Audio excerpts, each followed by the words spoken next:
Hi, I'm Alan Kelly, the senior colorist here at FILMLOOK Incorporated, and today we're going to take a look at a scene where it's kind of a colorist's nightmare as far as trying to make inside and outside of a particular scene look exactly the same or as comparable as possible so you don't notice a dramatic shift in lighting. So let me demonstrate that. Let's take a look at this scene that I've already kind of colored a bit. And here you see the two ladies walking down the hallway, and all of a sudden the younger lady walks in to the classroom and confronts the teacher inside this classroom setting. Now, you probably have already guessed what the issue is as far as why this is a colorist's nightmare.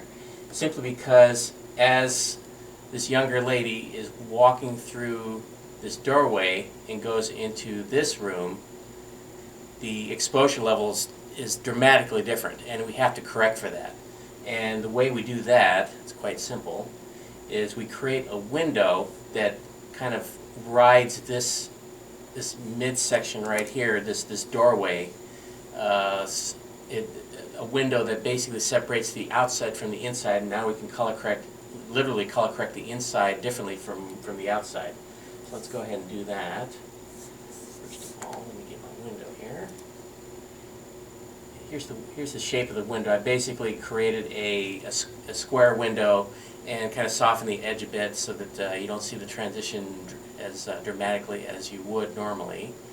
And now that we have the shape of the window and we've kind of tracked out the position of the window as it moves across the frame, as the camera moves across, now we can start color correcting the inside.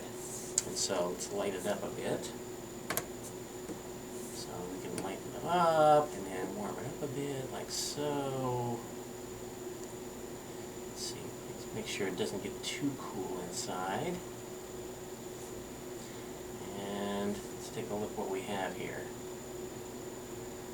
So now it's starting to look a little better now. I think we need to go a little warmer though, and also a little less contrasty. Let's tweak that a little bit. There we go. Alright, so let's see how this plays out. Let's go back to the top of the frame, or top of the scene, play it out. And it's important to, of course, maintain the same kind of tone for flesh and also for time of day or what have you. And as you can see, we got it pretty close at this point.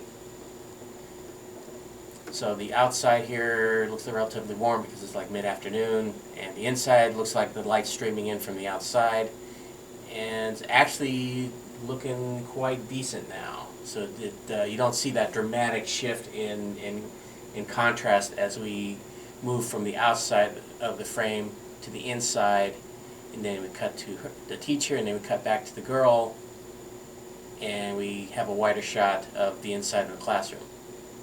Well, that's how we solve a problem with differing exposure levels inside and out. Hope you enjoyed that. We'll see you next time.